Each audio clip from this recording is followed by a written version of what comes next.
Hello and welcome to another episode of Around the Verse. I'm Sandy Gardner. And I'm Sean Tracy. This week, we're back with another Squadron 42 special. We'll take a look at the all-important gameplay story animation team, but first let's check in with Nick Elms over in the UK for this month's project update. Hi everybody and welcome to April's Squadron 42 update. The GFX team have made a variety of visual improvements to the glass shader, making it an altogether more versatile tool, suitable to as many assets as possible. A simple unlit mode has been added, allowing the glass to be used on visors and ship canopy interiors without distracting reflections and glare. The refraction effect has been improved with the enabling of glare and blurred refractions, allowing us to achieve effects like sandblasted or frosted glass, condensation, grease and fingerprints. Combining the refraction capabilities with the unlit mode is making it possible for us to create some convincing dynamic visual effects. We can now fog out the edges of the visor, for example, if you're out of breath. We can ramp up the glare if you're looking at the sun in a dirty or damaged helmet. We also improved the crack effect and synced it with the health entity, so we can realistically smash UI screens. The VFX team have been working on the screen interference system that will feature heavily in many areas around the coil in S42. Although still in early R&D, we are adding more drama and situational reaction to the cockpit experience with these effects that add interference to onboard computers and readouts. Lots of things in space can mess with your instruments, and the static storms pulsing through the coil aren't doing pilots any favours. As you can see, this adds an element of environmental storytelling to the rather limited view of the cockpit interior. And even simple effects like these add narrative tension as well as added challenge from a gameplay perspective. Staying with VFX, the Contrail System has had additional focus this month. Details like the unique contrails seen when flying through the coil add more layers of detail and immersion to the environment. As we saw a few months back on ATV, the coil is almost a character itself. It's a really singular environment, and it takes a bunch of seemingly small components working together. Visuals, audio, special effects and game mechanics to create what's coming together as a really compelling experience. It's important, while implementing all these design elements, that the area retains its disorientating, intimidating personality and represents a challenge for the player, but remains fun and intuitive in terms of gameplay. As we saw on a different episode of ATV, the crew of the Idris frigate more than doubled in size from what was originally planned. We've had to make some design tweaks to accommodate the extra hands on deck, with a glaring need for additional officers' quarters. We've now added pilots' quarters linked to the main crew quarters on the Idris. As you can see, these digs are a considerable upgrade from the double bunks in the main room that we saw back in the vertical slice. They really help to make the Idris interiors feel like real, lived-in spaces. The Gargantuan Shubin engineering facility is a great example of the really impressive levels and physical spaces in the game. You can see how the scale of it and the atmosphere, from lighting to layout, further carries the visual storytelling so important to the medium. A lot of Squadron 42's narrative is affected by and centred around the Shubin Mining Company, and as we were developing the story and looking at the level design, what started out as a relatively simple mining platform eventually morphed into the massive facility you see here. It even necessitated the inclusion of a monorail system as seen in last month's update, to make getting around faster and more convenient. Another key location seen in the December livestream was the old Chem Lab Facility, long out of commission. We're working on a new control room prop set for it, and these assets represent the brains behind the operation, so to speak. In their day, long before the events of Squadron take place, these systems were top of the line, with hardware and software working in perfect harmony to keep the operation running smoothly, efficiently, and most of all, safely. Time, as it does though, has moved on, and these once high-end systems are left dormant, gathering dust and slowly decaying. Safety might not be a word best associated with them now. We've been testing a prototype to allow players to manually inspect the FPS weapons that they are currently carrying. When in this new inspect state, the item is displayed centrally and can be rotated, allowing the player to view each side and any attachment ports. The focus has been on pistols, stocked and shouldered weapons, as each type of gun has very different requirements when it comes to animation poses and the fluid transitions between them, as you can see in these examples of each style being tested. Building off the progress we saw in last month's update, work on the turrets for the massive Vandal Hunter ship continues. The organic design, seen in all the Vandal weapons and ships, manages to be intimidating and beautifully fluid all at the same time. Equal parts deadly viper and blooming flower. The Vandal have a very distinct look and feel that we're trying to make consistent with everything from their large-scale tech, like ships, to their turrets, and even their hand-to-hand weapons, armour and physical design. Everything about the Vandal is intense and visceral, and when players tangle with them in the game, it should feel markedly different than engaging with humans or other alien aggressors. That's all for this month's update. Thanks again for all the fantastic support, and we'll see you again soon with another S42 update. Thanks, Nick. As you've seen over these last few months, the story of Squadron 42 is told through various mediums within the game. Last month, we looked at the way AI can convey character and story information through combat and other forms of in-game interaction. We've also seen how cinematics utilize the game's all-star cast to create dramatic effect, but there are a lot of important interactions that drive the story, separately from the tentpole sequences. That's where Gameplay Story Animation Team comes in. Let's take a look at what that team has been working on and just how it's factoring into the game in this month's feature.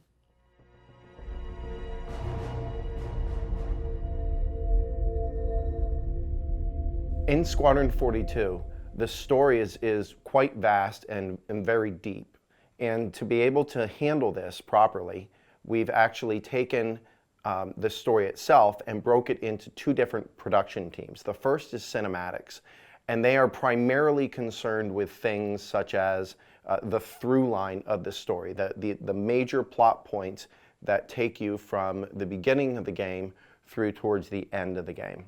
Squadron 42 is considerably deeper than just the main through points. And we wanted to build a more robust life, essentially, within every place that you're at in the world. And to be able to do that and to handle the production of that, we've created a second team, the Gameplay Story team. And this team is going to deal with things that may or may not be through line, but that add a greater depth and player experience to Squadron 42.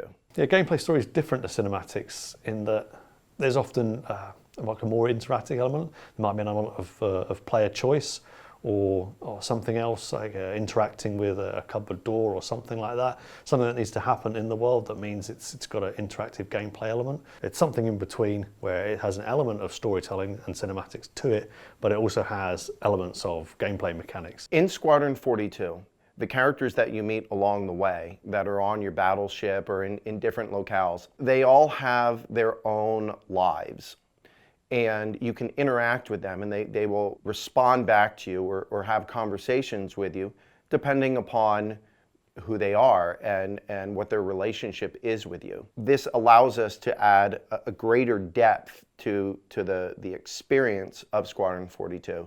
You don't just feel like you are being pushed from plot element to plot element to plot element, but you're actually living within this world. You're living on that battleship. These are actually living, breathing people that you're interacting with within the Star Citizen and Squadron 42 universe. Part of gameplay story is absolutely critical to the main story, so you can't really make progress in the mission until you speak to the characters and get the information from them, with them sort of telling you where to go and what to do next and stuff like that. But also there are other characters who are completely incidental that you can go and talk to, and you can find out how they're feeling or what they're working on or doing, and there's a whole backstory to them just to make the whole world believable. So depending upon the choices that you make in Squadron 42, different people will have different reactions towards you, and those reactions will change based upon the choices that you make. And that gives, instead of them having the same response every time you come to them, or no matter what you do, it's a canned response, they're actually responding to what you've done in the way that they would as a person in what their likes and dislikes are and things like this. So they're reacting to you like real people instead of a typical AI. There's at least probably 250 gameplay story scenes that I'm currently looking at, Just trying to tackle those one at a time, really. Well, the first approach to the gameplay story was really just to get a handle on everything that had been recorded and how much we had to work with. The basic way we'd approach any gameplay story scene would be the same. The first thing we'd do was assemble all the assets, so the face animation, the body animation and the audio. We would take a look at the mocap that's been shot, usually the quad video, try and understand what the scene's all about, who's in the scene, what's the intention. So we'll work closely with design probably at the start when we're familiarising ourselves with the scene. So we'll talk over the scene with them, how they see it working, where it's going to fit in the world, etc. And then we'll go off and we'll try and assemble all the animations, build the scene, get it exported into the game, do a sort of first pass of it, and then we'll have to talk to design again and say, this is what we've got, can you help us get it working properly? So the main tools we'd use for a gameplay story are, for the scene assembly, we'd start off working in Maya, using the Redline scene manager, building the face, body and audio assets together there. From there we'd export to the game, and then we'd probably use track view to do a previous pass on the scene so we can see it in the game quickly. Then when we're getting a bit more in depth, we'd go into Mannequin, set up our animations there with the correct tags and so forth. On the sub, to get things working, we'd probably use Subsumption, which is an in-house tool which is undergoing a lot of development work at the moment, and that's where all the magic happens really, and you touch the other more complicated parts of the game. So that's an interesting stage and one that we need a bit more design support for, but it's also where the animations really start to come to life and be interactive, so it's very cool. So we'll try and get things working in the game just in exactly the same way it's been shot, which is a great way of sort of revealing problems.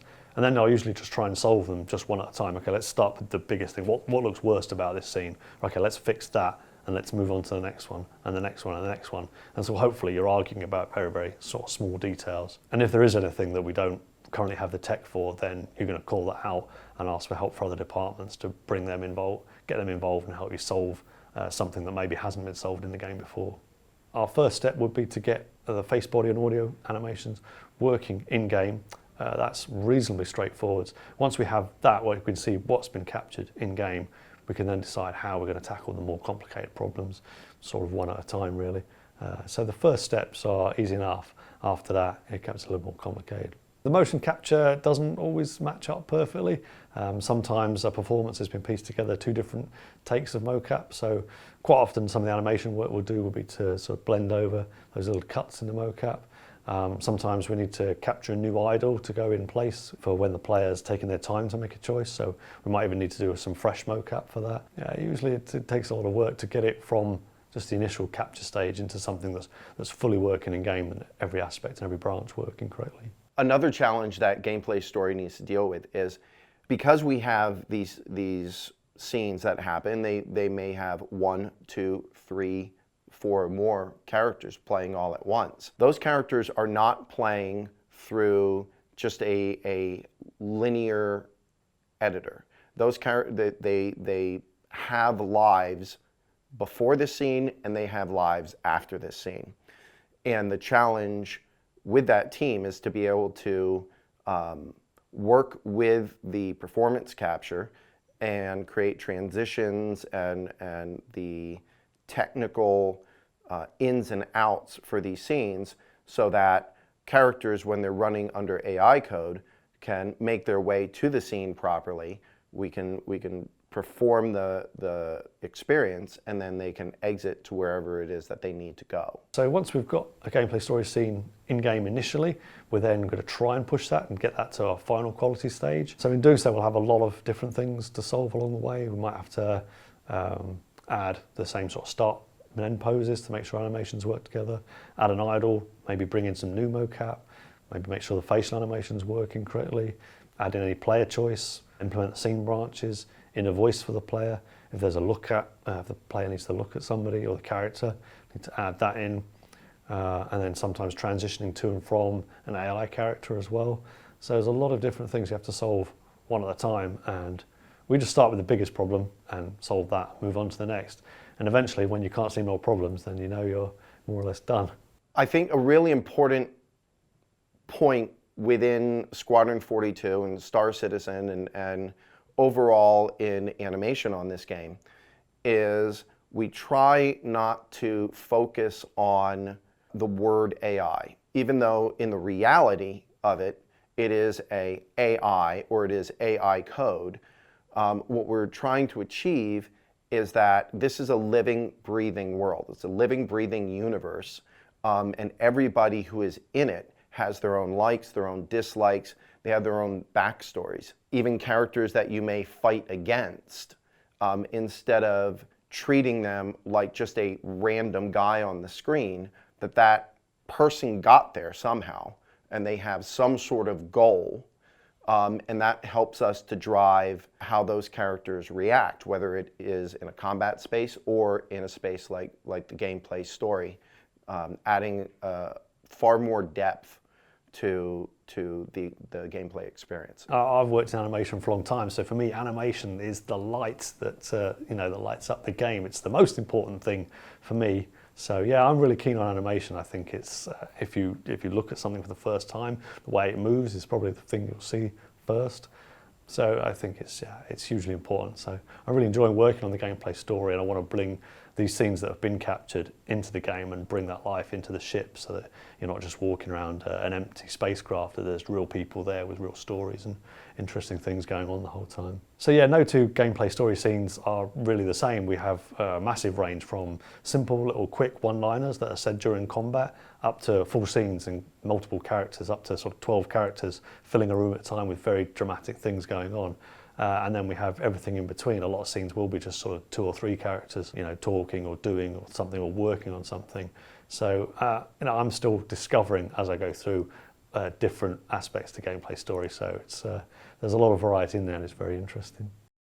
Thanks, guys. As we've seen, with Squadron, we're telling this huge story, but that story is taking place in the living, breathing universe. The gameplay story animation team's work is going to go a long way towards fleshing out the narrative and achieving the balance that makes it all feel believable.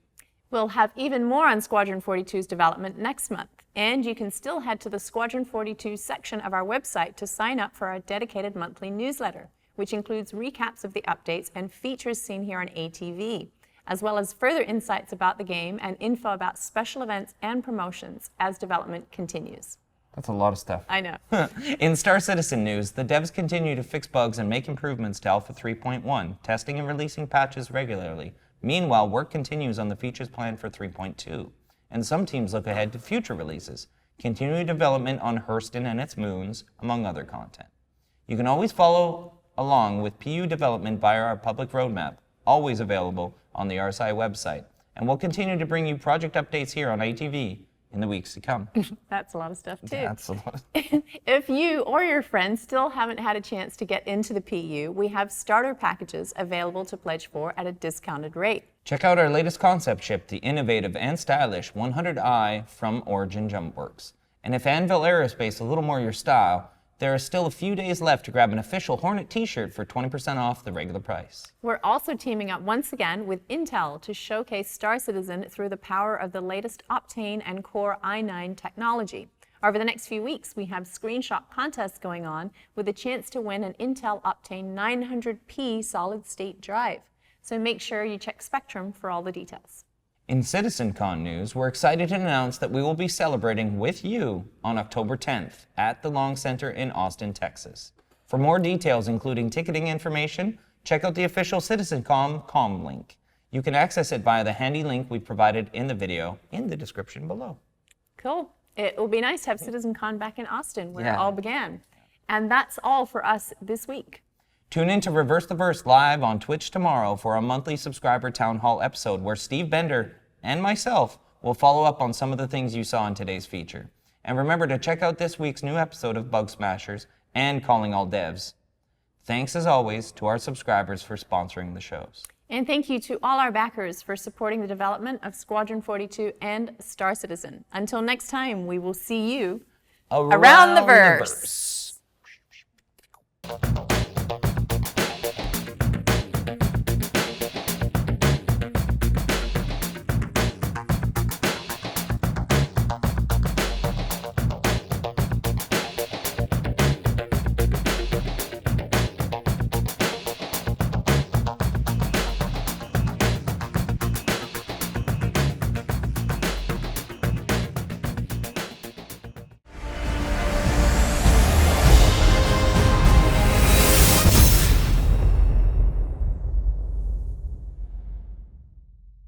Thanks for watching. For the latest and greatest in Star Citizen and Squadron 42, you can subscribe to our channel, or you can check out some of the other shows, and you can also head to our website at www.robertsspaceindustries.com. Thank you very much for watching.